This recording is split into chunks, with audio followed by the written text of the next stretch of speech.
So here is our next video of chapter 10 vector algebra exercise 10.2. We are done with the formulas. Let's find out how to use them.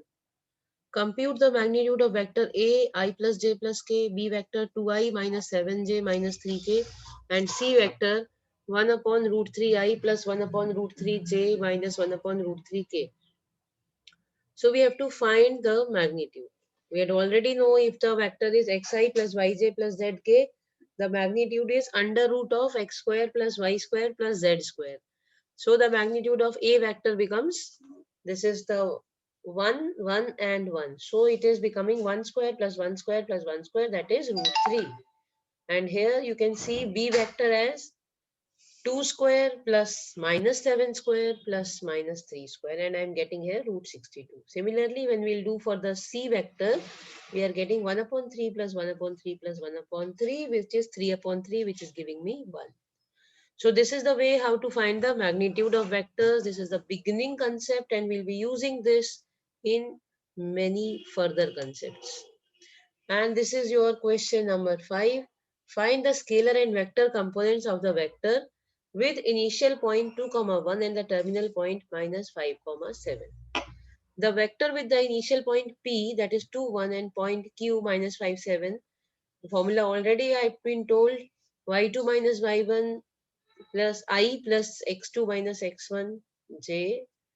In this way we have to find. Here we are only having with the x and y components, no z component is there, so we will be writing pq as minus 5 minus 2i plus 7 minus 1j, and I am getting here minus 7i plus 6j.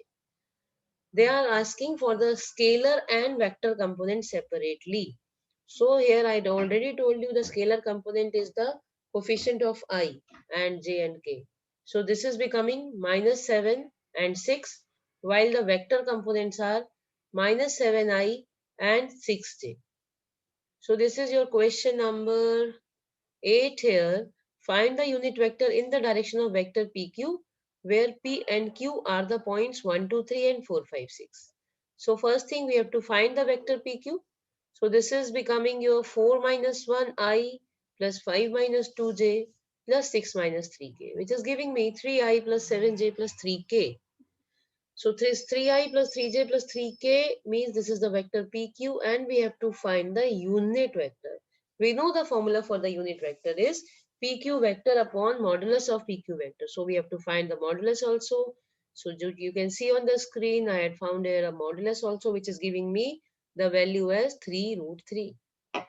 And putting the values 3i plus 3j plus 3k upon 3 root 3 and solving it further, if it make it written a partial. So 3 and 3 will be cancelled. I am getting here as 1 upon root 3i plus 1 upon root 3j plus 1 upon root 3k. Moving to the next question. This is your question number 11. Show that the vectors 2i minus 3j plus 4k and minus 4i plus 6j minus 8k are collinear.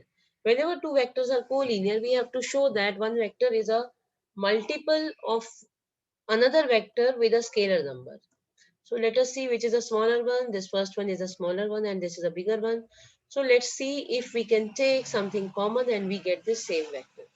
So if I take a minus 2 common from here, I'm getting here 2i minus 3j plus 4k.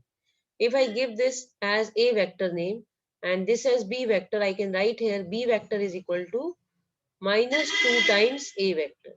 So we can easily say that b vector, since b vector can be written with some scalar number multiplication of a vector, then we can say that the two given vectors are collinear.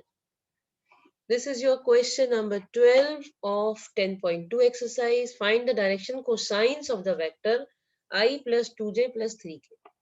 For finding the direction cosines, first thing we have to find the modulus. So the modulus is root 14, which is giving us the direction cosines as 1 upon root 14 and the coefficient of j 2 upon root 14, and third is the coefficient of k, that is 3 upon root 14. So always you remember x upon r, y upon j, y upon r and z upon r are the direction cosines, the formula which we have read in 10.1 exercise. This is your question number 14. I'm doing here few questions and the remaining you have to do because they are the similar kind. This is your question number 14. Show that the vector I plus j plus k is equally inclined to the axis OX, OY and OZ. Equally inclined means we have to prove that their direction cosines are same. So let's find the direction cosines, which is giving me the modulus is root 3 and the direction cosines are 1 upon root 3, 1 upon root 3 and 1 upon root 3. Means the angle alpha, beta, gamma are the same. Means cos alpha is 1 upon root 3, cos beta is also 1 upon root 3 and cos gamma also 1 upon root 3. So we can say that this given vector I plus j plus k is equally inclined to the axis OX, OY and OZ. And moving to one more further question. This is your question number 15, in which we are going to use the section formula. Find the position vector of a point R which divides the line joining two points P and Q, whose position vectors are I plus 2j minus k and minus I plus j plus k respectively in the ratio 2:1. This is m and n. 2:1 means m ratio n, internally and externally. The position vector of point R dividing the line segment joining two points P and Q in the ratio m ratio n is given by internally. When it is internally, the formula becomes m into b plus n into a vector upon m plus n. And externally, we know it's a subtraction sign. So let's find for internally first. This is your a vector and this is your b vector. So we are multiplying m and n. M is 2 and n is 1. So this 2 will be multiplied with b. So it is written here. And this 1 will be multiplied with a vector, which is giving me this. I and I vector will be combined. J and k will be combined, which is giving me minus I plus 4j plus k upon 3. So which is giving me minus 1 upon 3i plus 4 upon 3j plus 1 upon 3k. Similarly, we'll be doing for externally, only this plus sign will become a minus sign. And solving, I'm getting here a minus 3i plus 3k. So that's all for today. And we'll be doing the next operation of this vectors in the next topic. That is the product of two vectors.